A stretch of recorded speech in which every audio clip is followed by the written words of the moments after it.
Hello hello hello hello hello everyone, कैसे हैं आप सब लोग? सो सॉरी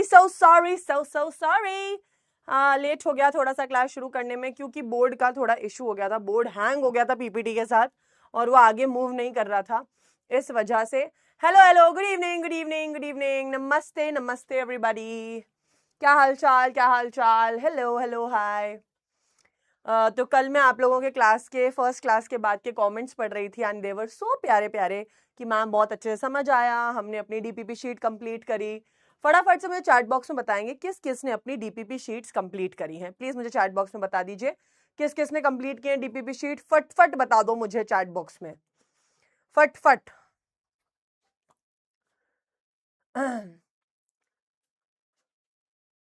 मैम कह रहा है वॉच दिस लेक्चर। काव्या बेटा, अगर आप ह्यूमन रिप्रोडक्शन चैप्टर आपको अच्छे से आता है ना, आप रिविजन पर्पज से वॉच करो तो आप सेकंड लेक्चर से कर सकते हो वॉच।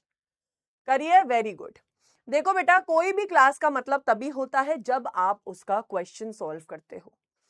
ठीक है, आज है हमारा ह्यूमन रिप्रोडक्शन का लेक्चर नंबर 2। आज डेट क्या है हमारी? 9th है। तो आज हम सेकेंड लेक्चर करेंगे, कल हम थर्ड लेक्चर करेंगे। और जो लेक्चर 11th को होने वाला है, 11th को क्या है, मेरी YouTube पे आप लोगों की एक सफल सीरीज पे CUET वाला YouTube चैनल पे क्लास है। तो उस दिन जो आपका लेक्चर होगा रिप्रोडक्टिव हेल्थ का, वो रिकॉर्डेड मिलेगा आपको। ठीक है, चलिए शुरुआत करते हैं। वो 100% कंप्लीशन। चलिए शुरुआत करते हैं आज के लेक्चर की विद गैमीटोजेनेसिस। ठीक है, विद गैमीटोजेनेसिस। अब भाई पिछली क्लास में हमने पढ़ा था मेल रिप्रोडक्टिव सिस्टम क्या होता है, फीमेल रिप्रोडक्टिव सिस्टम क्या होता है। ठीक है, उनके क्या क्या पार्ट्स होते हैं, what are primary sex organs, what are secondary sex organs. But आज की क्लास में हम मेजरली बात करने वाले हैं गैमीटोजेनेसिस। ये टॉपिक आप मान के चलिए इज वेरी वेरी इंपॉर्टेंट, क्योंकि बहुत बार इस टॉपिक पे से क्वेश्चंस उठ के आते हैं। और आज की जो डीपीपी शीट है उसमें भी मैंने काफी सारे क्वेश्चंस डाले हैं इस वाले टॉपिक से रिलेटेड। ठीक है, तो आज की डीपीपी शीट भी बहुत ज्यादा ही अच्छी होने वाली है। Hello Barbie ma'am, hello. ठीक है, वेरी गुड वेरी गुड। हाँ ma'am, what is the difference between सफल 4.0 एंड प्रवेश 2.0? सो मैं पहले चीज बता देती हूँ। सफल 4.0 एक यूट्यूब की फ्री सीरीज है, जो एक रिविजन सीरीज है, जिस सीरीज के अंदर आपको चैप्टर के मेजर टॉपिक रिवाइज करवाए जाएंगे और साथ में क्वेश्चन प्रैक्टिस कराई जाएगी। प्रवेश 2.0 बेटा एक पेड बैच है जो फुल फ्लेज्ड फोकस करता है डिटेल टीचिंग में और साथ में question practice and practice sheets. ठीक है, I hope it is very much clear. YouTube पे जब मैं पढ़ाऊंगी 11th, दैट इज 11th अप्रैल, परसों मेरी यूट्यूब पे क्लास है। उसमें मैं 3 चैप्टर पढ़ाने वाली हूँ, human reproduction, reproductive health and sexual reproduction and flowering plants. ये तीनों चैप्टर पढ़ाऊंगी और साथ में इनके क्वेश्चंस करवाऊंगी। ठीक है, तो ये लेक्चर रहेगा 4 घंटे अप्रॉक्स का, है ना, और वो हम करेंगे यूट्यूब पे। ठीक है, चलिए। यस, बुक की जहां तक बात थी, आप PW स्टोर पे जाएंगे तो आपको CUET नाम से एक हरे से रंग की कुछ बुक दिखेगी, आपको वो बुक ले लेना। अगर आपको चाहिए उस बुक की मैं फोटो दिखाऊं तो कल वो बुक मैं क्लास में ले आऊंगी, आपको फोटो भी दिखा दूंगी उस बुक की कि वो बुक कैसी नजर आती है। ठीक है, चलिए शुरुआत करते हैं यार, without any further wastage of much time. आज हम पढ़ेंगे स्पर्मेटोजेनेसिस एंड oogenesis को, और ये दोनों ही बेहद ही इंपॉर्टेंट टॉपिक है। हाँ, यस सुव्रत, सफल will be more like one shot series भी नहीं कहूंगी मैं सुव्रत, मैं कहूंगी कि वो एक ही सीरीज में 1 यूनिट पढ़ाया जाएगा। मतलब मेरे सफल सीरीज में यूट्यूब पे 5 लेक्चर होंगे, unit 1, unit 2, unit 3, unit 4 and unit 5। मतलब हर यूनिट में 2 से 3 चैप्टर का रिविजन कराया जाएगा और उसके क्वेश्चंस कराए जाएंगे। तो मैं तो आपको यही सजेस्ट करूंगी कि अगर आप यहाँ पे पढ़ रहे हैं तो आप सफल से भी पढ़ना, एक डबल रिवीजन हो जाएगा और आपके लिए अच्छा हो जाएगा। ठीक है, it will be better for you guys. चलिए, स्पर्मेटोजेनेसिस क्या होता है? स्पर्मेटोजेनेसिस होता है बेटा जब स्पर्म बनता है, which is a male gamete. oogenesis क्या होता है? जब ओवा बनता है, which is a female gamete. ठीक है, तो सबसे पहले हम बात करेंगे स्पर्मेटोजेनेसिस और oogenesis की। बिफोर दिस हम थोड़ा सा मियोसिस और माइटोसिस को समझेंगे। माइटोसिस क्या होता है? एक इक्वेशनल डिवीजन है, मतलब तेरा मेरा बराबर का हिसाब है भाई साहब। तूने n 2n दिया तो 2n 2n मिलेगा। दो डॉटर बनती हैं, दोनों में डिप्लॉइड, मतलब सेम सेम होंगी। मियोसिस में दो टाइप की मियोसिस होती है, मियोसिस 1 एंड मियोसिस 2। मियोसिस 1 एक रिडक्शनल डिवीजन है, जितना मिलेगा उसका आधा जाएगा। 2n है तो आगे n ही पास ऑन होगा। और मियोसिस 2 में जो सेम इक्वेशनल डिवीजन है, n से n ही बनता है।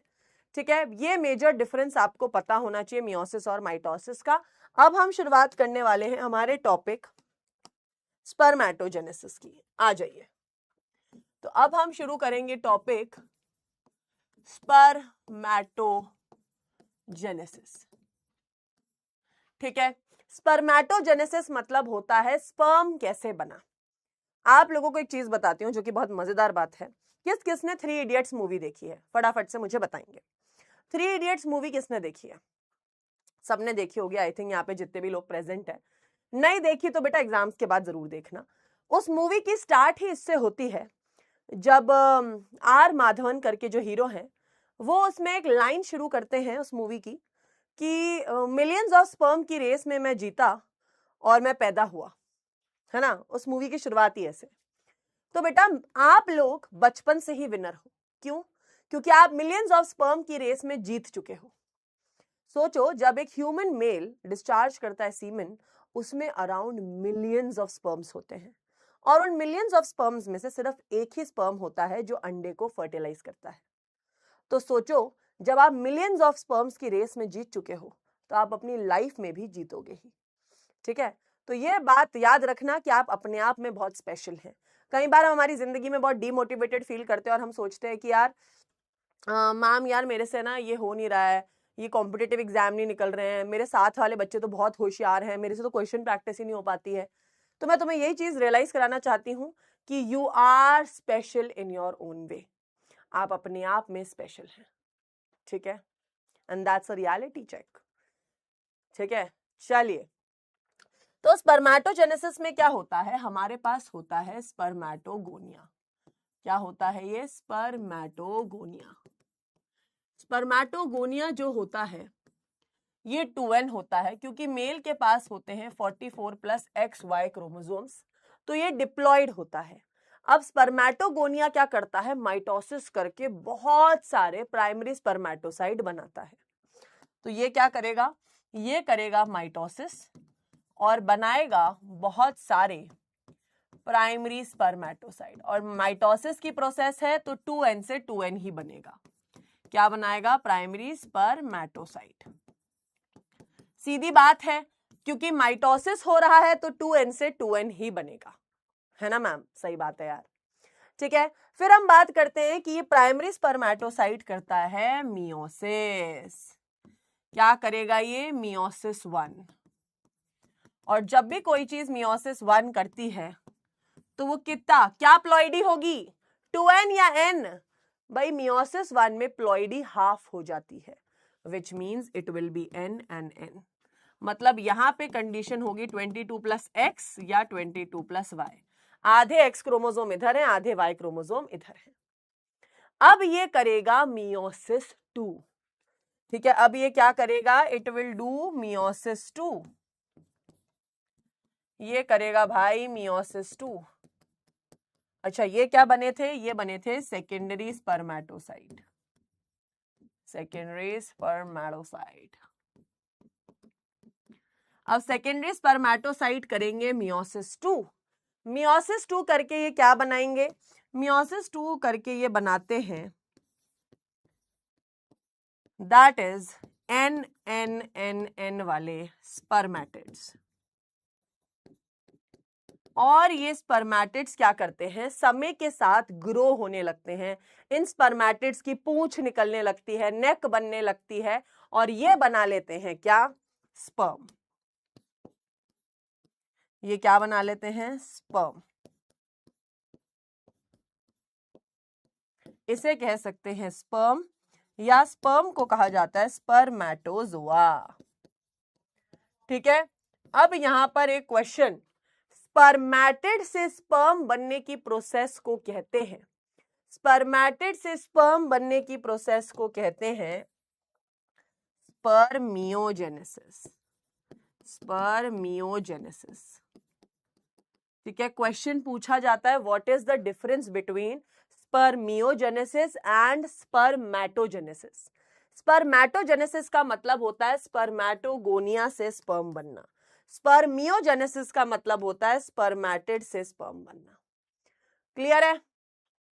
बहुत ही प्यारी प्रोसेस है, इसके ऊपर बहुत सारे अलग अलग तरीके के क्वेश्चंस पूछे जाते हैं, बट आई फील अगर आपको एक बार समझ आ गया है ना तो इजी हो जाएगा। ठीक है, वेरी गुड। फिर भाई फिर आप लोगों को कुछ 3 शब्द में डिफरेंस पता होना चाहिए, स्पर्मियोजेनेसिस, स्पर्मेटोजेनेसिस एंड स्पर्मिएशन। तो स्पर्मियोजेनेसिस स्पर्मेटोजेनेसिस क्या होता है? जब स्पर्मेटोगोनिया से स्पर्म बनता है। ठीक है, स्पर्मियोजेनेसिस क्या होता है? जब स्पर्मेटिड से स्पर्म बनता है। अभी चैट बॉक्स में एक बच्चे ने पूछा कि मैम स्पर्मिएशन क्या होता है, अनुष्का ने पूछा, प्राची ने पूछा। तो बेटा स्पर्मिएशन क्या होता है? जब आपके सेमिनिफेरस ट्यूब्यूल्स, याद है कल हमने क्रॉस सेक्शन पढ़ा था सेमिनिफेरस ट्यूब्यूल्स का, इनके ल्यूमेन में जब स्पर्म रिलीज हो जाता है उसे कहते हैं स्पर्मिएशन। वेरी गुड, किसने आंसर लिखा है? प्रिंस ने। Spermiation mean release of sperms in the lumen of seminiferous tubules. Lumen of seminiferous tubules में जब स्पर्म रिलीज हो जाते हैं उसी को हम क्या कहते हैं? स्पर्मिएशन। बहुत ही बढ़िया, बेहतरीन। ठीक है, चलिए तो अभी हमने क्या देखा? स्पर्मेटोगोनिया से प्राइमरी स्पर्मेटोसाइट बना, सेकेंडरी बना, स्पर्मेटिड बना, स्पर्म बना। अब इंपॉर्टेंट है कि आप इसका हार्मोन रेगुलेशन पूछो। कल किसी बच्चे ने क्लास में मुझसे पूछा था कि मैम आपने हार्मोन्स के बारे में नहीं बताया, तो मैंने आपको एक चीज, राशि बेटा ल्यूमेन मतलब होता है बीच की खाली कोई स्पेस। ठीक है, अभी किसी ने कल मुझसे पूछा था मैम हार्मोन्स के बारे में आपने पिछली क्लास में नहीं बताया था। तो यार हार्मोन्स को हम स्पर्मेटोजेनेसिस और ooजेनेसिस के साथ पढ़ते हैं। तो यहां पे हमें पता होना चाहिए कि हमारा कर्ता धर्ता is master of master gland hypothalamus. आपकी पिट्यूटरी ग्लैंड को ऑर्डर देने वाला बंदा होता है हाइपोथैलेमस। हाइपोथैलेमस एंटीरियर पिट्यूटरी को ऑर्डर देता है जीएनआरएच रिलीज करके, गोनाडोट्रोफिन रिलीजिंग हार्मोन की, सुन एंटीरियर पिट्यूटरी रिलीज कर एफएसएच और एलएच, रिलीज कर एफएसएच और एलएच। एफएसएच क्या करता है? Follicle stimulating hormone Sertoli cell से स्पर्म मैच्योरेशन फैक्टर रिलीज करवाता है और स्पर्मियोजेनेसिस में मदद कराता है। मतलब एक तो स्पर्म के मैच्योरेशन में मदद करता है, दूसरा स्पर्मेटिड से स्पर्म बनने की प्रोसेस में मदद करता है, दैट इज स्पर्मियोजेनेसिस, स्पर्मेटिड से स्पर्म बनने की प्रोसेस में। क्लियर है? फिर आता है एलएच। एलएच क्या होता है? Luteinizing hormone. ल्यूटिनाइजिंग हार्मोन क्या होता है? L for luteinizing hormone, L for Leydig cells. ये लीडिक सेल्स से एंड्रोजेंस रिलीज करवाता है और स्पर्मेटोजेनेसिस में मदद करवाता है। अब क्वेश्चन किस तरीके से आता है एग्जाम में? एग्जामिनर आपसे पूछेगा कि बताओ एफएसएच क्या रोल निभाता है मेल्स में? वो बेटा स्पर्मियोजेनेसिस और स्पर्म मैच्योरेशन फैक्टर रिलीज कराने में मदद कराता है। एलएच क्या करवाता है? लीडिक सेल से एंड्रोजेंस और स्पर्मेटोजेनेसिस में मदद। ठीक है, ये चार्ट बेटा बेहद ही इंपॉर्टेंट चार्ट है। ठीक है, फिर बहुत बार क्वेश्चन पूछा जाता है कि स्पर्मेटोजेनेसिस और स्पर्मियोजेनेसिस में, तो आप लोग डिफरेंस में लिख सकते हो, स्पर्मेटोजेनेसिस मतलब स्पर्मेटोगोनिया से स्पर्म बनना, स्पर्मियोजेनेसिस मतलब स्पर्मेटिड से स्पर्म बनना, और दोनों में अलग अलग हार्मोन्स मदद करते हैं। स्पर्मेटोजेनेसिस में एलएच मदद करता है, स्पर्मियोजेनेसिस में एफएसएच हार्मोन मदद करता है। बढ़िया। अब हम देखेंगे structure of a sperm. Sperm की यार होती है खोपड़ी, इस खोपड़ी के बाद होती है इसकी एक नेक, फिर होता है मिडल पीस और फिर होती है इसकी पूंछ। ठीक है, तो this is the structure of a sperm. Sperm के पास क्या क्या है भाई? स्पर्म के पास हेड है, इसके पास नेक है, इसके पास मिडल पीस है और इसके पास टेल है। इस तरीके का आपका स्पर्म नजर आता है। अब इस स्पर्म के अलग अलग पार्ट में क्या क्या होता है वो बात करते हैं। तो भाई स्पर्म की खोपड़ी के अंदर होता है एक्रोसोम, एक कैप लाइक स्ट्रक्चर, और होता है न्यूक्लियस।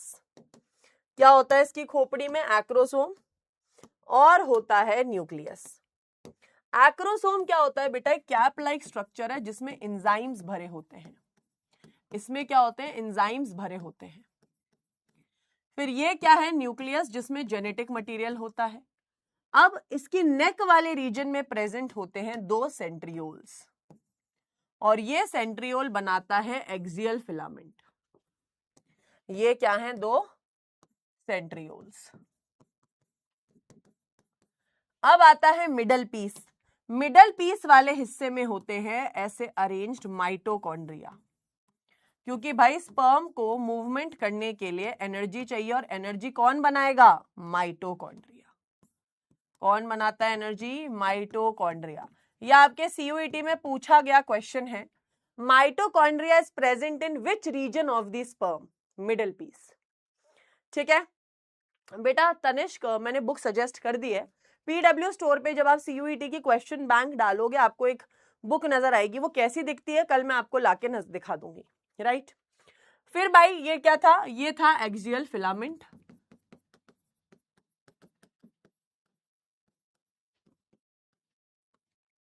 और स्पर्म के ऊपर होती है प्लाज्मा मेम्ब्रेन। ठीक है, इस तरीके का स्ट्रक्चर होता है आपके स्पर्म का। अलग अलग क्वेश्चन पूछे जाते हैं। एक्रोसोम कौन से पार्ट में प्रेजेंट है? हेड में। सेंट्रियोल कौन से पार्ट में है? नेक में। मिडल पीस में क्या है? माइटोकॉन्ड्रिया। ठीक है, तो अगर आप फंक्शंस देखोगे तो एक्रोसोम क्या कर रहा है?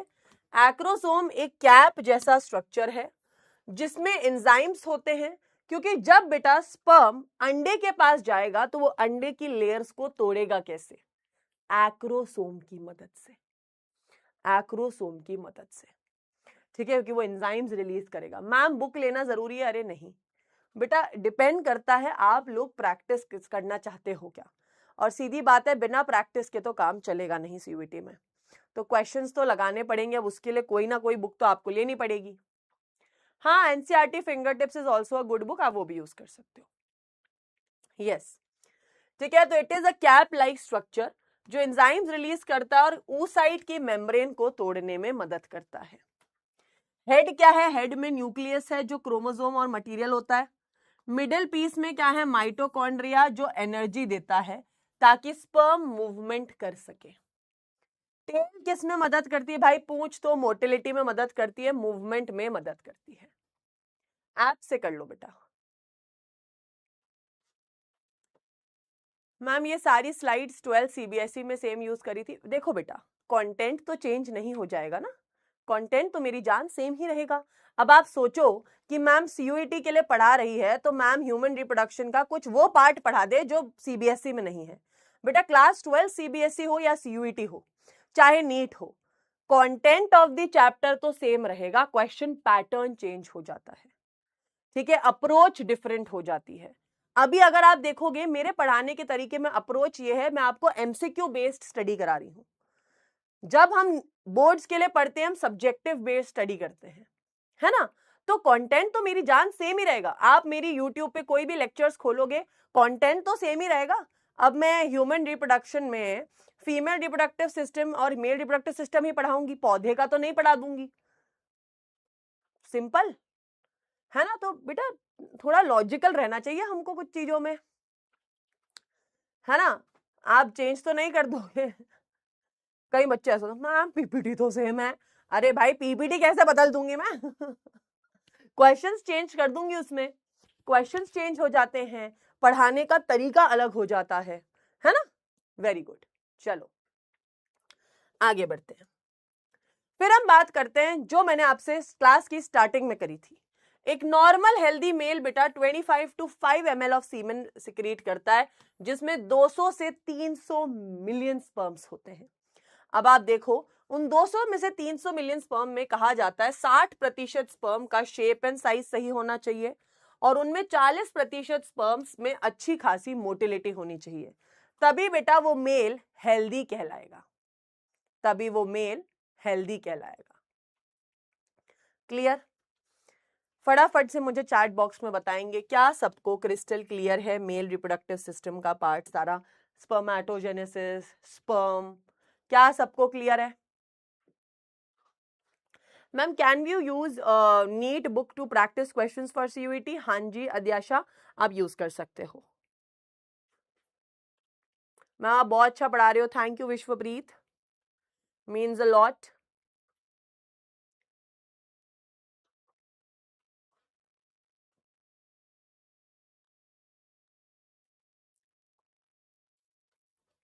पानी पी लिया करो भाई क्लास के बीच बीच में, है ना। डॉक्टर अली भी बहुत अच्छी बुक है, yes you can go for that. पैदाइशी मैसी हूं मैं।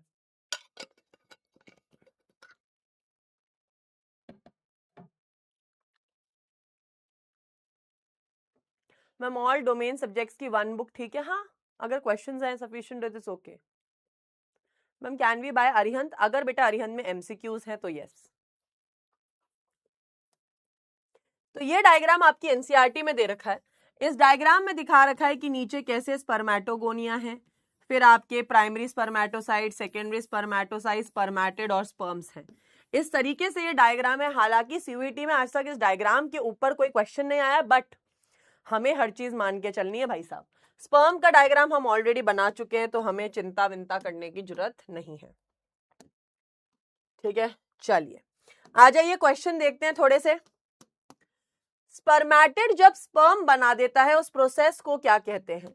स्पर्मेटिड जब स्पर्म बना देता है, स्पर्मेटिड से स्पर्म बनने की प्रोसेस को क्या कहते हैं? फटाफट से बताएंगे।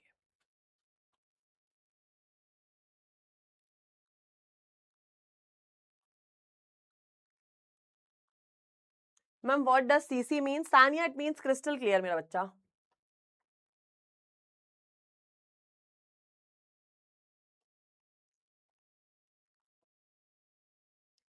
स्पर्मेटिड से स्पर्म बनने की प्रोसेस को कहते हैं spermiogenesis. That is the B option. क्या बात है सरताज? अरे भाई सरताज तो लग रहा है सीयूईटी में टॉप कॉलेज में जाके ही मानेगा। ओशी, श्रेयांश, आरडीएक्स के खेड़े, सुव्रत, भीम, नव्या, देवमणि, यश, भगत, देवजित, रॉय, क्या बात। नेक्स्ट क्वेश्चन है, ह्यूमन स्पर्म में न्यूमरस माइटोकॉन्ड्रिया होते हैं, पर ये माइटोकॉन्ड्रिया स्पर्म के कौन से रीजन में होते हैं? हेड, नेक, मिडिल पीस या टेल?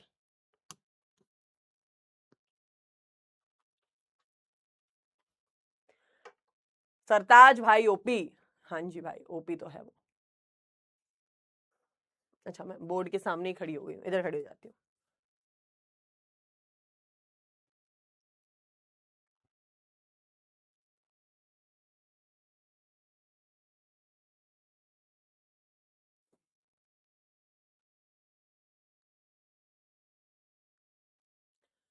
कोई क्या लिख रहा है मैम? क्लास में पोल में टॉप आ जाने से कोई टॉप कॉलेज में नहीं चला जाता, बट बेटा कम से कम वो बच्चा कोशिश तो कर रहा है कि वो टॉप आने की कोशिश करे। अगर आप मान लो इस बैच में मैं मान लेती हूँ 100 बच्चे भी हैं, तो अगर 100 बच्चों में भी वो टॉप कर रहा है तो उसके अंदर एक मोटिवेशन है। और अगर इस बैच में 10,000 बच्चे हैं तो उन 10,000 बच्चों में भी वो टॉप कर रहा है, तो वो अपने आप में एक रेस का विनर है। तो ठीक है, हर चीज को पॉजिटिव में लेना चाहिए, ना कि नेगेटिव में, है ना। ठीक है, आरडीएक्स की कह दे। चलो मिडल पीस, चलिए वेरी गुड। सरताज, नील, टूबी, उत्कर्ष, श्रेयांश, अभी, कविशा, नव्या, देवमणि, आरडीएक्स, ओशी, वेरी गुड। ठीक है, चलिए आगे बढ़ते हैं। अब पढ़ेंगे हम next topic, that is oogenesis। ठीक है, आ जाइए, let's study the topic oogenesis। अब हमने बेटा मेल में स्पर्म कैसे बनता है वो पढ़ लिया है। अब हम बात करेंगे फीमेल के अंदर अंडा ओवा कैसे बनता है उसकी बात। ठीक है, तो आ जाइए, तो बात की जाएगी oogenesis कैसे होता है। तो oogenesis में क्या होता है? सबसे पहली चीज,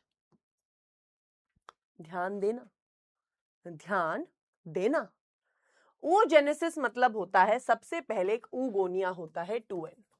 फीमेल में क्या क्रोमोसोम होते हैं? 44 प्लस XX। ठीक है, इसे क्या कहते हैं? oogonia। ये करेगा बेटा माइटोसिस, ये करेगा माइटोसिस और बनाएगा प्राइमरी oocyte।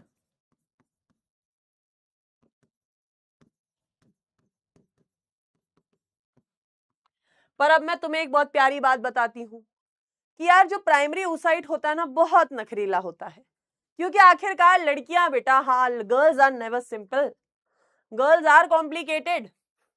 आप में से तो कुछ लोग रिलेट कर ही पाते होंगे। तो यार अब ये लड़की है, अब लड़की हो और एक बात के लिए पहली बार में मान जाए, ऐसा कैसे हो सकता है? नखरे तो वो दिखाएगी। तो यार ये चीज जो हो रही है एक फीमेल की एम्ब्रियोनिक लाइफ में हो रही है। कौन हो रही है? एम्ब्रियोनिक लाइफ में। जब एक लड़की अपनी माँ के वूम्ब में है, तब ये चीजें उसकी जिंदगी में हो रही है। अब लड़की को कहा गया कि भाई तू मियोसिस 1 कर ले, तो लड़की ने बोला नो नो, मैं तो नहीं करूंगी एक बारी में भाई साहब। ठीक है, तो क्या होगा? मियोसिस 1 होगा तो सही, पर अरेस्ट हो जाएगा, रुक जाएगा, अरेस्टेड एट प्रोफेज 1। प्रोफेज 1 के अंदर अटक जाएगा। ठीक है, प्रोफेज 1 के भी डिप्लोटीन स्टेज में अटक जाएगा कि भाई नहीं करूंगी मैं तो मियोसिस 1 कंप्लीट, मैं तो अभी छोटी बच्ची हूं, मैं तो पेट में ही हूं, मेरे से तो मैं तो इतना काम कैसे करा लोगे, मैं तो नहीं करूंगी। ठीक है, हमने कहा चल तू भी चिल कर ले बहन। फिर भाई ये बच्ची पैदा हो गई, हमने बोला यार क्या अब आप मियोसिस 1 कंप्लीट करेंगी? इसने कहा नो नो। फिर हमने कहा बहन तेरी प्यूबर्टी आ चुकी है, तुम्हारी प्यूबर्टी आ चुकी है, क्या आप अब मियोसिस 1 कंप्लीट करेंगी? तो ये मान जाएंगी। जैसे ही प्यूबर्टी होती है complete, this is birth, this is puberty, जैसे ही प्यूबर्टी हिट होती है मियोसिस 1 कंप्लीट हो जाता है। Meiosis 1 completed. और मियोसिस 1 कंप्लीट होता है तो ये दो चीजें बनाती है। एक बनाती है छोटी सी पोलर बॉडी, जिसे कहते हैं फर्स्ट पोलर बॉडी, और इसे कहते हैं सेकेंडरी oocyte। जो पोलर बॉडी होती है बेटा, ये साइज में थोड़ी छोटी होती है, सेकेंडरी oocyte साइज में थोड़ा बड़ा होता है, इसलिए इसे एक अनइक्वल डिवीजन कहते हैं, क्योंकि अनइक्वल डिवाइड हुआ है, ये एक छोटा है एक बड़ा है। ठीक है, अब क्या होता है, लड़की है, कैसे मान जाए एक बारी में भाई साहब? अब इसे कहेंगे मियोसिस 2 कर ले बहन, वो कहेगी नहीं यार कैसे कर लूंगी मैं मियोसिस 2। तो अब जैसे ही हम इसे बोलेंगे मियोसिस 2 के लिए, ये फिर मियोसिस 2 अरेस्टेड एट मेटाफेज 2। फिर मेटाफेज 2 में ये रुक जाएगी, ये कहेगी मैं कंप्लीट नहीं करूंगी। ठीक है, तो अभी जो सेकेंडरी oocyte है ये बैठा हुआ है, ये सेकेंडरी oocyte बैठा हुआ है कि मियोसिस 2 तो कंप्लीट कर नहीं रही है ये। अब ये सेकेंडरी oocyte मियोसिस कंप्लीट कब करेगा? जब बेटा स्पर्म आएगा। जैसे ही स्पर्म आएगा मियोसिस 2 कंप्लीट हो जाएगी। तो भाई क्या होगा, जैसे ही स्पर्म आया, जैसे ही स्पर्म आएगा मियोसिस 2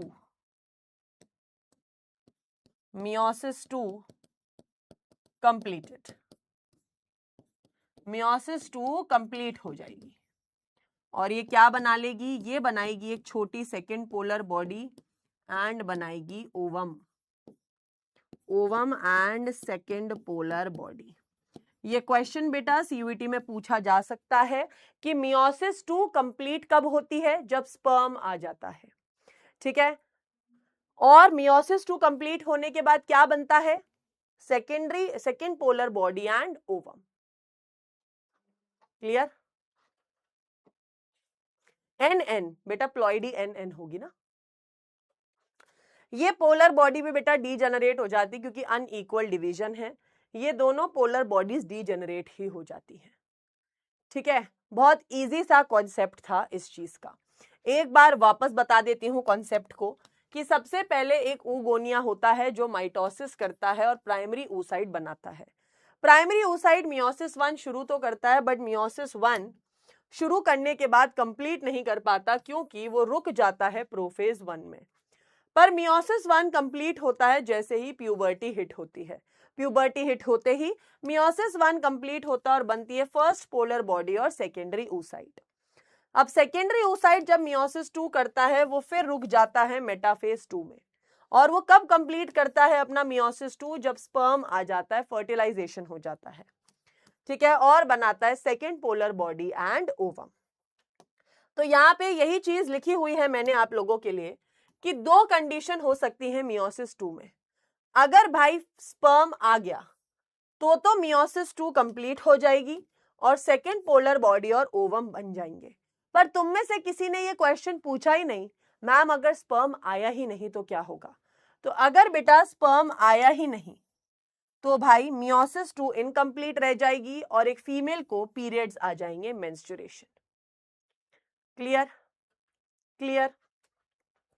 फटाफट से बताएंगे, क्रिस्टल क्लियर है क्या यहां तक चीजें? oogenesis बहुत ही इजी टॉपिक है, नथिंग मच। नहीं आया तो लक्ष्य ये होगा।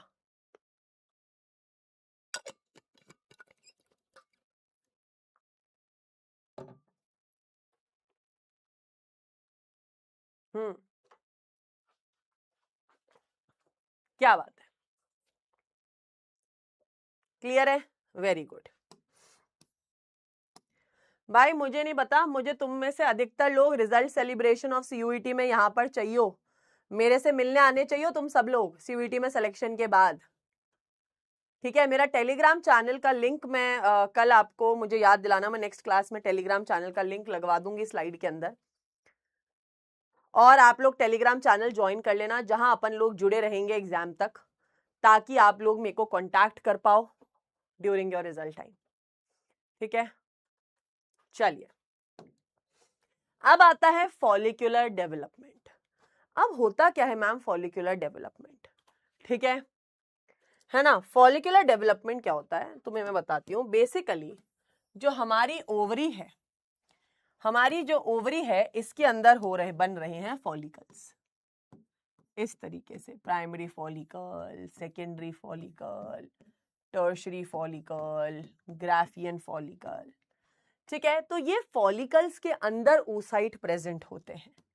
तो देखना आपका जो प्राइमरी oocyte है वो प्राइमरी और सेकेंडरी फॉलिकल में होता है, आपका सेकेंडरी oocyte जो होता है वो टर्शरी और ग्राफियन फॉलिकल के अंदर होता है।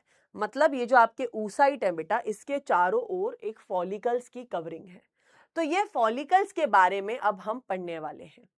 ठीक है, तो ये फॉलिकल्स कैसे बनते हैं? तो सबसे पहला फॉलिकल होता है, सबसे पहला फॉलिकल है that is primary follicle. Primary follicle, primary follicle में क्या होता है? बीच की तरफ होता है प्राइमरी oocyte और इसके चारों ओर होते हैं ऐसे ग्रैन्युलोसा सेल्स। तो क्या है ये? प्राइमरी oocyte और हैं ग्रैन्युलोसा सेल्स। कहते हैं जितने ग्रैन्युलोसा सेल होते हैं उतना एस्ट्रोजन सिक्रीट होता है। तो यार इसमें तो ग्रैन्युलोसा सेल्स बहुत कम है, तो बहुत ही कम सिक्रीट होगा एस्ट्रोजन। ठीक है, oocyte क्या होता है आलोक बेटा मेरी जान? हमने अभी oogenesis में पढ़ा था, प्राइमरी oocyte, सेकेंडरी oocyte। ठीक है, अब क्या होगा? अब फॉलिकल स्टिमुलेटिंग हार्मोन FSH इस फॉलिकल का साइज बढ़ाएगा, तो ये फॉलिकल अब डेवलप होगा इनटू सेकेंडरी फॉलिकल। अब सेकेंडरी फॉलिकल कैसा दिखेगा बेटा? उसमें भी प्राइमरी oocyte होगा बीच में, बस उसके यहां पर एक लेयर आ जाएगी, ठीक है, जिसे कहते हैं थीका, और ये रहे ग्रैन्युलोसा सेल्स। तो क्या हुआ? सेकेंडरी फॉलिकल और प्राइमरी फॉलिकल में फर्क क्या है?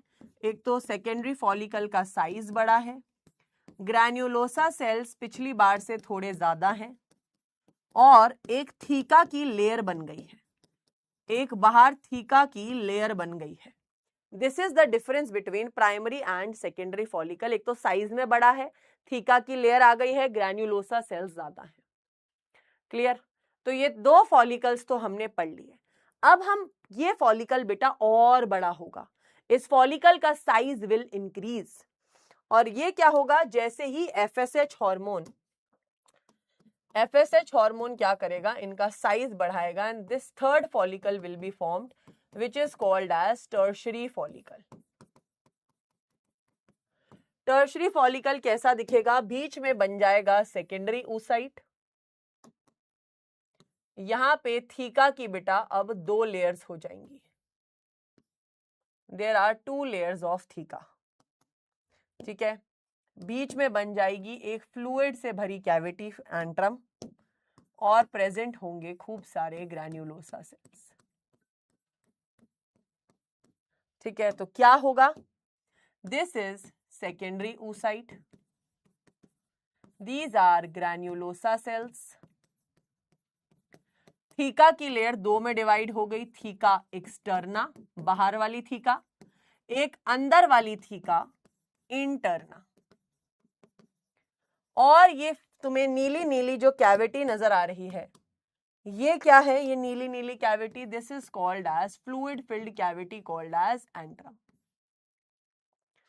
तो भाई टर्शरी फॉलिकल में चीजें जो थोड़ी चेंज हो गई हैं, साइज ऑफ द फॉलिकल बढ़ गया है, एंट्रम नजर आ रहा है, और 2 थीका की लेयर नजर आ रही है।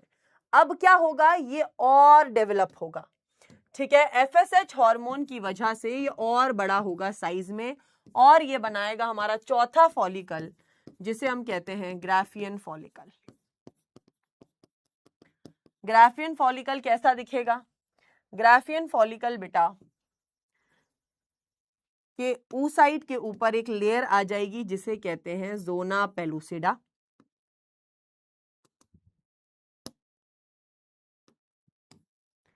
साइज में थोड़ा और बड़ा हो जाएगा ये,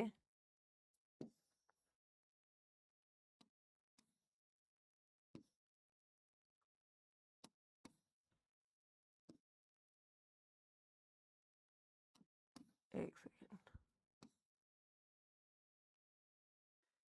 है ना, साइज में थोड़ा और बड़ा हो जाएगा ये।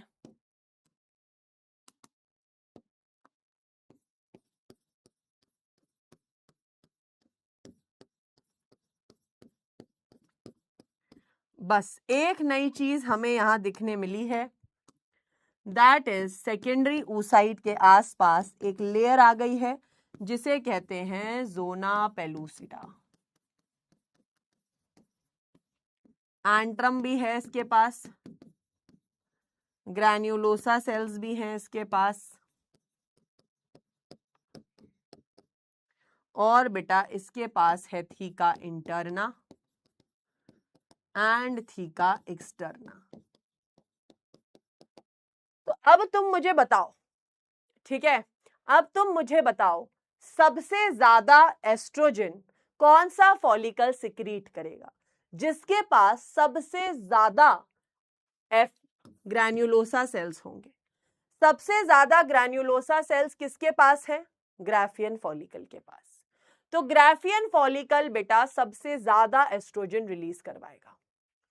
ठीक है, क्या सबसे छोटा कौन सा फॉलिकल था, सबसे छोटा फॉलिकल था प्राइमरी फॉलिकल, उससे थोड़ा बड़ा था सेकेंडरी फॉलिकल, सेकेंडरी फॉलिकल से थोड़ा बड़ा था टर्शरी फॉलिकल, टर्शरी फॉलिकल से थोड़ा बड़ा था ग्राफियन फॉलिकल। ठीक है, धीरे धीरे ये साइज में बड़े होते जा रहे थे। ठीक है, चलिए अब क्या होगा, अब क्या होगा, ये जो ग्राफियन फॉलिकल था, ये जो ग्राफियन फॉलिकल था, ये बेटा अब फटेगा। मतलब मैम फटेगा क्यों, मैं बताती हूं, क्योंकि बेटा जब एक फीमेल में ओव्यूलेशन होता है, अरे ये क्या बन गया, एक फीमेल में बेटा जब ओव्यूलेशन होता है तो ग्राफियन फॉलिकल फट जाता है।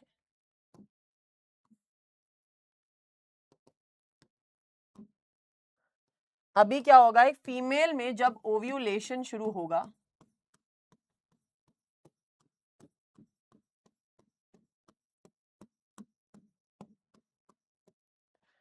ठीक है, ये है ग्राफियन फॉलिकल। जैसे ही एक फीमेल में ओव्यूलेशन शुरू होगा, ओव्यूलेशन होता है एलएच हार्मोन की मदद से। जैसे ही ओव्यूलेशन शुरू होगा, ये ग्राफियन फॉलिकल फट जाएगा। ये ग्राफियन फॉलिकल इस तरीके से फट जाएगा। ये सेकेंडरी oocyte जोना पेलुसिडा की लेयर के साथ और कुछ ग्रैन्युलोसा सेल्स के साथ रिलीज हो जाएगा।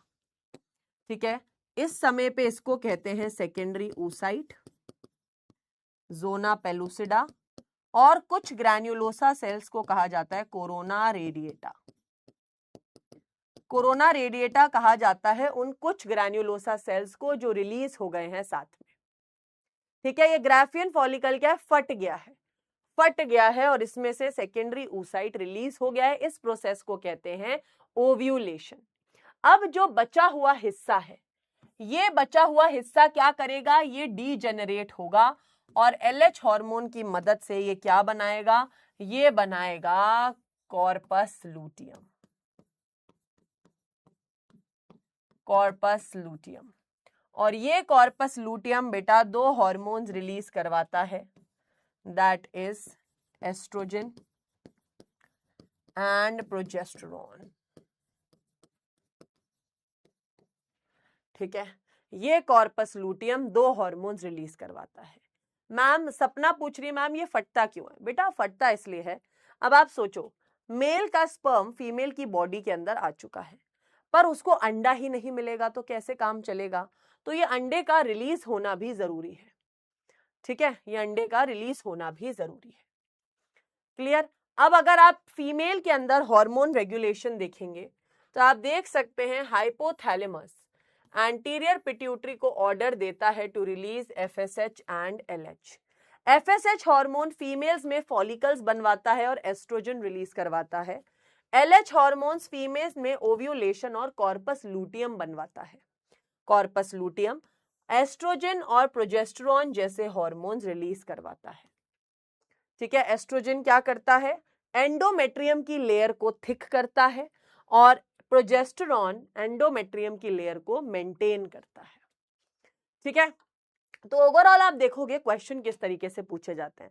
एग्जामिनर आपसे पूछ लेगा कि बताओ फीमेल्स के अंदर जो फॉलिकल्स होते हैं वो किस हार्मोन की वजह से बन रहे हैं, एफएसएच। फीमेल्स के अंदर ओव्यूलेशन और कॉर्पस लूटियम किस हार्मोन की वजह से बन रहा है, एलएच। कॉर्पस लूटियम कौन से दो हार्मोन्स रिलीज करता है, that is estrogen and progesterone.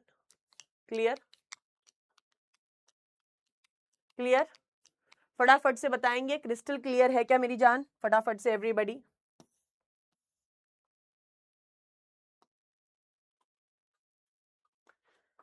Clear है क्या? कॉर्पस एल्बिकेंस क्या होता है राशि, जब कॉर्पस लूटियम थोड़ा और सिकुड़ जाता है वो कॉर्पस एल्बिकेंस बनाता है। बट आपके एनसीईआरटी ने कहीं कॉर्पस एल्बिकेंस की बात नहीं की है, इसलिए मैं उसको पढ़ाती भी नहीं।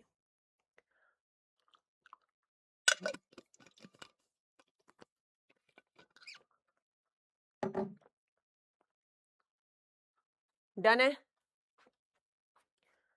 अब हम थोड़े से क्वेश्चन करेंगे, मेंस्ट्रुअल साइकिल का टॉपिक पढ़ेंगे और बचा हुआ चैप्टर फिर हम नेक्स्ट क्लास में करेंगे।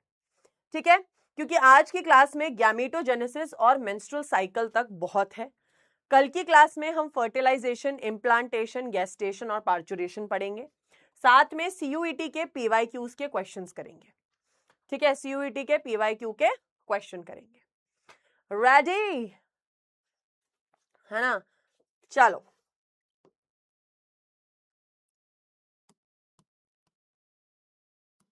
आ जाओ, क्वेश्चन है फर्टिलाइजेशन अगर हो जाता है तो सेकेंडरी oocyte मियोसिस 2 कंप्लीट करके क्या बनाता है, दो हैप्लॉइड इक्वल शेप के cells, second polar body ovum, दो हैप्लॉइड अनइक्वल शेप के cells, secondary oocyte and ovum, दो haploid unequal first polar body और second polar body, two diploid unequal second polar body and ovum. तो मुझे बताओ, मैं पोल on कर रही हूं, कौन सा ऑप्शन सही है?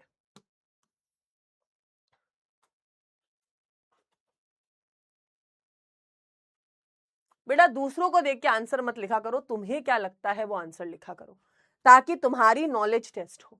यहां तुम दूसरों को देख के आंसर लिखोगे, तुम्हारी नॉलेज कभी भी टेस्ट नहीं होगी। ठीक है, तुम्हें आंसर अपने आप सोच के लिखना है, पीयर प्रेशर में नहीं लिखना कि सब लोग लिखने लग गए हैं, मुझे समझ नहीं आया, लगता है मैं अब कैसे लिखूं।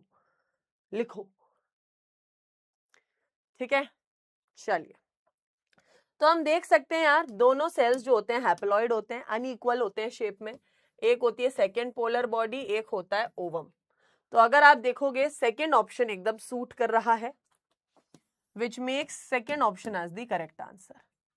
ठीक है, Oshi very good, doctor Zahra, Navya, Bhim, Yash, Kavish, Shreyansh, Sudipta, Devmani, Adrika Tripathi, क्या बात है, वेरी गुड यार। फिर हम स्पर्मेटोजेनेसिस, अच्छा ये आपके डिफरेंस किसी काम का नहीं है, ये बोर्ड्स के लिए टॉपिक हो गया। अब हम पढ़ेंगे मेंस्ट्रुअल साइकिल। मेंस्ट्रुअल साइकिल भी एक इंपॉर्टेंट टॉपिक है जिसके ऊपर सीयूईटी में आपके क्वेश्चन पूछा जा सकता है। ठीक है, तो मेंस्ट्रुअल साइकिल टॉपिक को भी ध्यान देके पढ़ेंगे। ठीक है, ये आज की क्लास का हमारा आखिरी टॉपिक है, कल हम फर्टिलाइजेशन, इम्प्लांटेशन और ये सब पढ़ेंगे। ठीक है, कल की क्लास तो वैसे भी बहुत छोटी ही होगी, चिंता करने की जरूरत नहीं है ना। तो आ जाओ, पहले आज का टॉपिक एक बार अच्छे से पढ़ लो।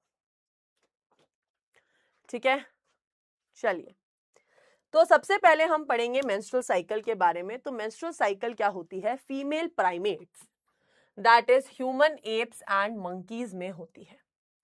ठीक है, फीमेल प्राइमेट्स कौन होते हैं? जैसे ह्यूमंस, मंकी, चिंपैंजीज, एप्स, है ना।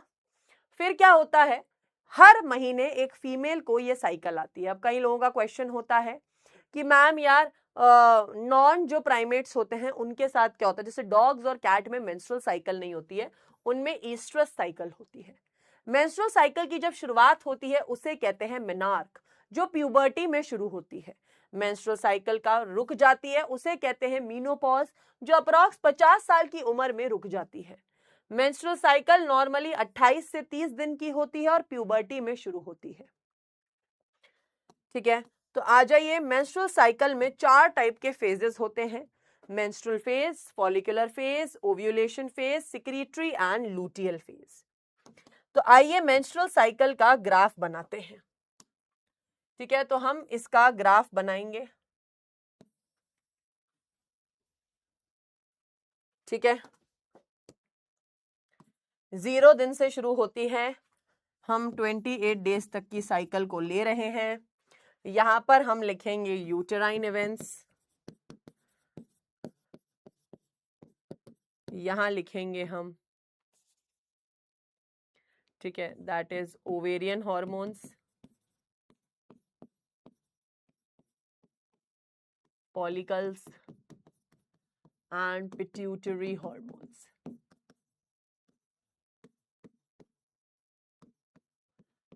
अब बेटा ये साइकिल शुरू कैसे होती है? साइकिल के मिड में हम ओव्यूलेशन मार्क कर देते हैं। याद रखना, ग्राफियन फॉलिकल फटता है ओव्यूलेशन के दौरान।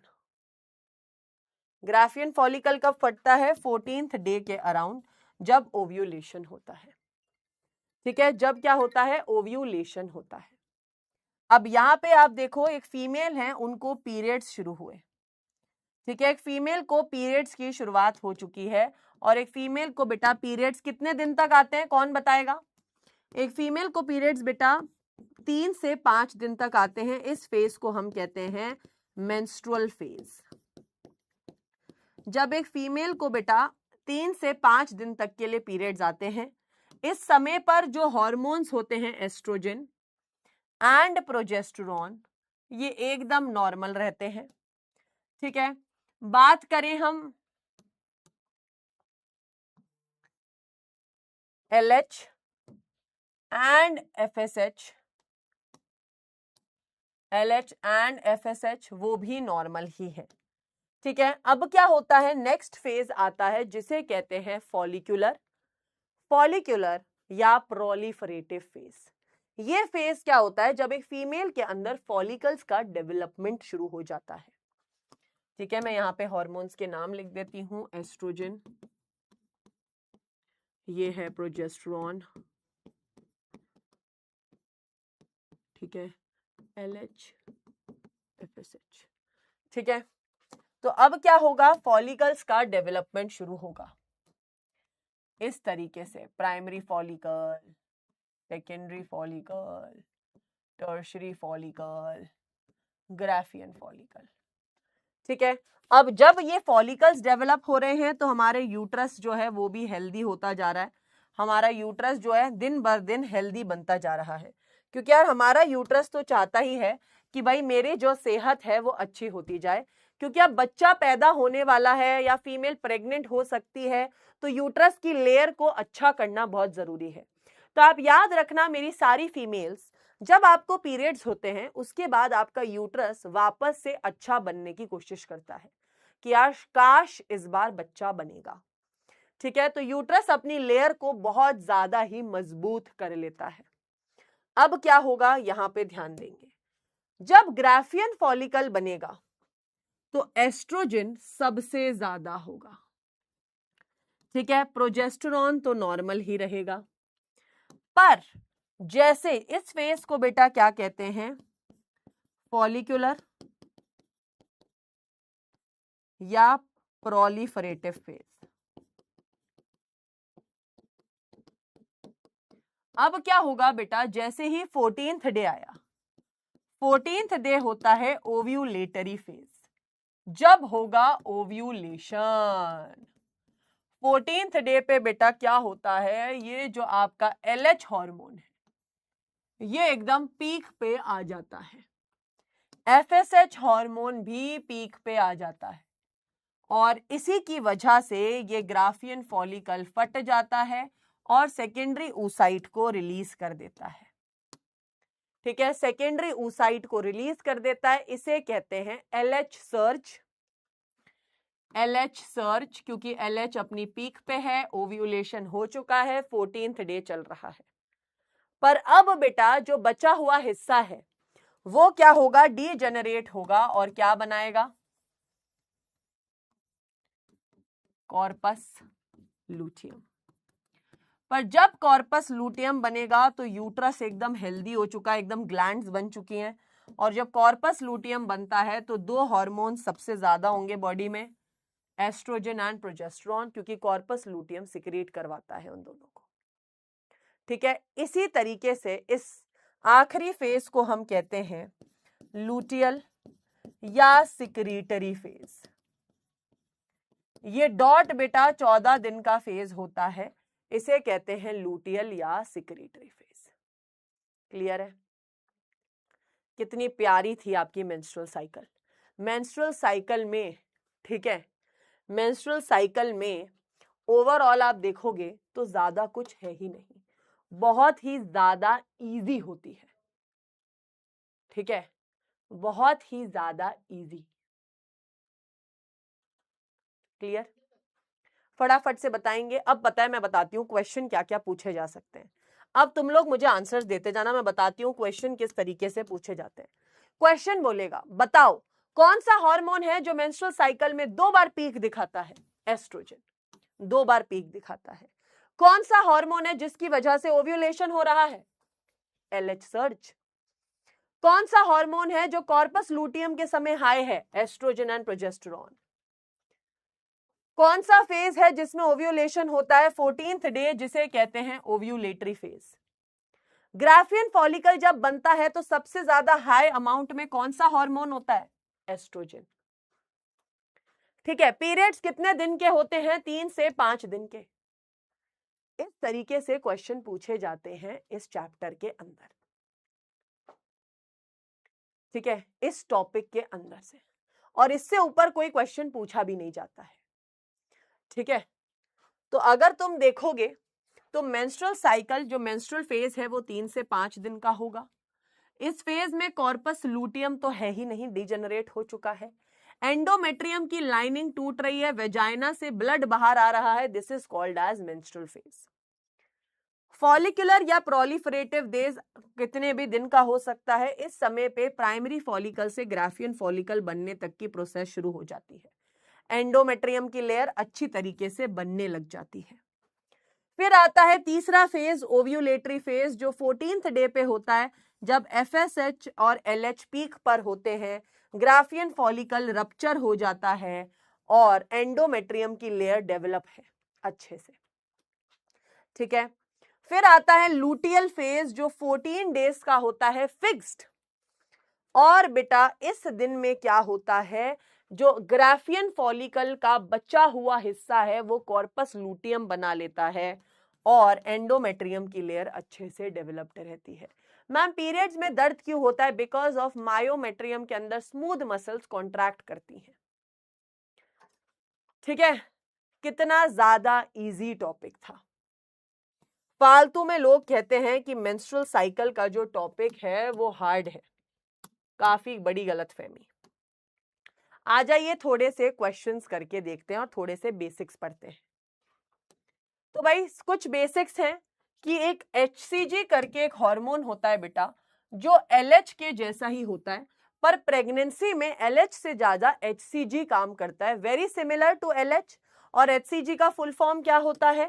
HCG का फुल फॉर्म होता है ह्यूमन कोरियोनिक गोनाडोट्रोफिन। ये क्वेश्चन भी पूछा जा सकता है CUET में कि बताओ which hormone role is similar to LH? HCG, which is released during pregnancy, HCG, ठीक है। HCG बेटा कहां से सिक्रीट होता है? प्लासेंटा से सिक्रीट होता है, ठीक है। ये कॉर्पस लूटियम को मेंटेन करने में मदद करता है। अब सवाल उठता है मैम अगर एक फीमेल है, उसे गिनना है कि उसका ओव्यूलेशन डे कब आएगा, तो वो कैसे गिनेगी? तो मान लीजिए बेटा ओव्यूलेशन डे कैलकुलेट करने के लिए पता होना चाहिए मेंस्ट्रुअल साइकिल कितने दिन की है। मान लीजिए मेंस्ट्रुअल साइकिल 29 डेज की है -14, इसका ओव्यूलेशन कब होगा बताएंगे? इसका ओव्यूलेशन होगा बेटा 15th डे पे। 29 - 14, 15th डे को इसका ओव्यूलेशन होगा। इसी तरीके से क्वेश्चन पूछे जाते हैं कि अगर मेंस्ट्रुअल साइकिल कितने दिन की है, -14 ओव्यूलेशन निकल जाता है। आइए क्वेश्चंस करते हैं। ये बेटा आपकी एनसीईआरटी का ग्राफ दे रखा है, आप देखो एस्ट्रोजन की पीक 2 बार है, कॉर्पस लूटियम के बनने से एस्ट्रोजन और प्रोजेस्टेरॉन नजर आ रहे हैं, ओव्यूलेशन के दौरान LH पीक पर है, ठीक है। इस तरीके से हम देख सकते हैं। अब आइए क्वेश्चन देखते हैं। इन मेंस्ट्रुअल साइकिल लूटियल फेज कितने दिन का होता है? लूटियल फेज बेटा फिक्स्ड कितने दिन का होता है? 14 डेज, 4-5 दिन, 8-10 दिन, 1 दिन। लूटियल फेज कितने दिन का होता है?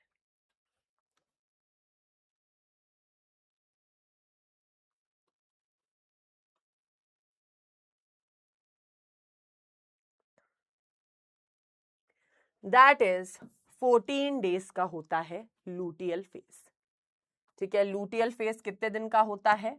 14 डेज का होता है, ठीक है। We have Bhimraj, very good. Suvrat, Neel, Adrika, Shreyansh, Yash, Ishita, Yash, Akshat and Gaurav, very good. Next question, अगर एक फीमेल का मेंस्ट्रुअल साइकिल 30 दिन का है तो उसका ओव्यूलेशन कौन से दिन पे होगा? माइनस करके बताइए। Ovulation day equals to menstrual day -14 formula होता है। अब आपको ओव्यूलेशन डे निकालना है, इक्वल्स टू 30 - 14। क्या आंसर होगा? 30 - 14 इज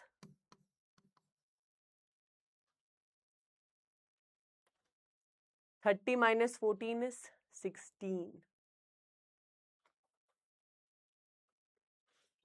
16th डे पे उसका ओव्यूलेशन होगा, ठीक है।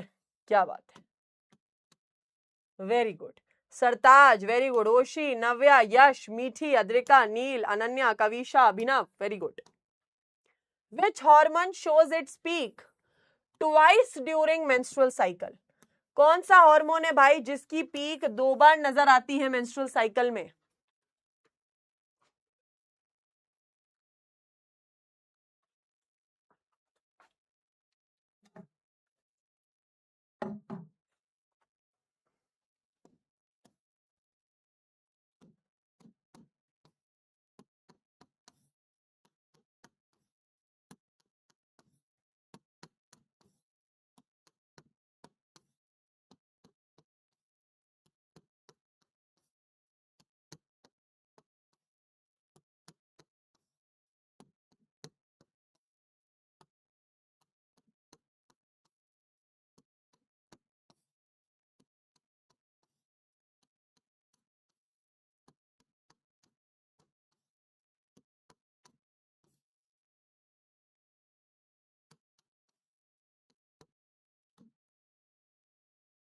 डन। आंसर है एस्ट्रोजन। एस्ट्रोजन एक लौता ऐसा हार्मोन है जिसकी पीक 2 बार आती है। सरताज, वेरी गुड। श्रेयांश, नील, मीठी, अर्पित, यश, नव्या, अद्रिका, लक्ष्य, श्रेयांशी। यार सरताज के अलावा नील, मीठी, यश, नव्या, अद्रिका काफी बार पोल में टॉप 10 में आ चुके हैं। वेरी गुड यार, very good, proud of you all. ठीक है, तो आज की क्लास का होमवर्क क्या है? होमवर्क है बेटा, आप लोगों को एक डीपीपी शीट मिलेगी, उसको सॉल्व कर लेना। डीपीपी शीट सॉल्व करने के बाद रिवीजन कर लेना, आज के लेक्चर का रिवाइज कर लेना एक बार। ठीक है, कल का जो सेशन होगा उसमें ये चैप्टर मैं खत्म करा दूंगी, साथ में आपको सीयूईटी के पीवाईक्यूज कराऊंगी, है ना, और कुछ क्वेश्चंस कराऊंगी एमसीक्यू बेस्ड। ठीक है, और कल मैं एक बार याद रखूंगी कि मैं बुक भी लेकर आऊं ताकि तुम लोगों को बुक दिखा सकूं। मैम पोल ही स्लो चलता है आपकी क्लास में? यार अब डिपेंड करता है ना यार, पोल स्लो चल रहा है कैसे, अब मेरे हाथ में तो नहीं है वो चीज। चलो एक बार लीडर बोर्ड भी देख लेते हैं भाई, सब लोग लीडर बोर्ड देखना चाहते हैं। Of course it is Oshi, very good यार, on the top. Then on second we have Navya, and third we have Bhimraj, Yash Bhagat, Suvrat, Debaji, Japleen, Sara, Zahara and Hrithik Tiwari. Very good यार, these are the top 10 scorers of our today's class. ठीक है, सरताज ने किसी question का answer गलत दे दिया है लगता है। टेलीग्राम लिंक भी मैं कल ले आऊंगी। टेलीग्राम जो मेरा टेलीग्राम रहता है वहां पे मैं क्वेश्चंस की पीडीएफ भी डालती रहूंगी। ठीक है, मैं क्वेश्चन की पीडीएफ भी तुम लोगों के साथ शेयर कर दूंगी ह्यूमन रिप्रोडक्शन की, जिसमें तुम जमकर प्रैक्टिस कर सको। साथ में मैं बुक की फोटो भी खींच के डाल दूंगी, और कल की क्लास में मैं टेलीग्राम का जो लिंक है मेरा वो भी ला दूंगी, ताकि वहां पे तुम्हें क्वेश्चंस और बुक के बारे में पता चल जाए। ठीक है, चलिए यार, मुझे बताना आज की क्लास तुम लोगों को कैसी लगी चैट बॉक्स के अंदर। मिलते हैं कल की क्लास में। चैप्टर ऑफ ह्यूमन रिप्रोडक्शन कल खत्म करेंगे। ठीक है, पहला चैप्टर है, थोड़ा लंबा चैप्टर है, इसी में 3 लेक्चर लगे हैं। इसके अलावा सिर्फ जेनेटिक्स में हमें 3-3 लेक्चर लगेंगे, बाकी सारे चैप्टर्स हम 1 शॉट या 2 लेक्चर में करेंगे। रिप्रोडक्टिव हेल्थ का मैं 1 शॉट प्रोवाइड करूंगी, sexual reproduction flowering plants 2 lecture में, जेनेटिक्स के दोनों चैप्टर 3-3 लेक्चर में, बाकी सारे चैप्टर या तो 1 शॉट्स या 2 लेक्चर। ठीक है, हम अपना सिलेबस बहुत टाइम में 20-22 दिन में खत्म कर देंगे, तो तुम्हें डरने की जरूरत नहीं है। When Aaru ma'am is here, no need to fear, है ना। तो Aaru ma'am, your biology mentor, will help you crack CUET for sure. ठीक है, कल की क्लास वापस अगेन बेटा 5 बजे रहेगी। कमेंट सेक्शन में जरूर बताना आज की क्लास तुम्हें कैसी लगी। एंड 11th ऑफ अप्रैल को मेरी यूट्यूब पे क्लास रहेगी, वो जरूर अटेंड करना, उसमें 3 चैप्टर का रिवीजन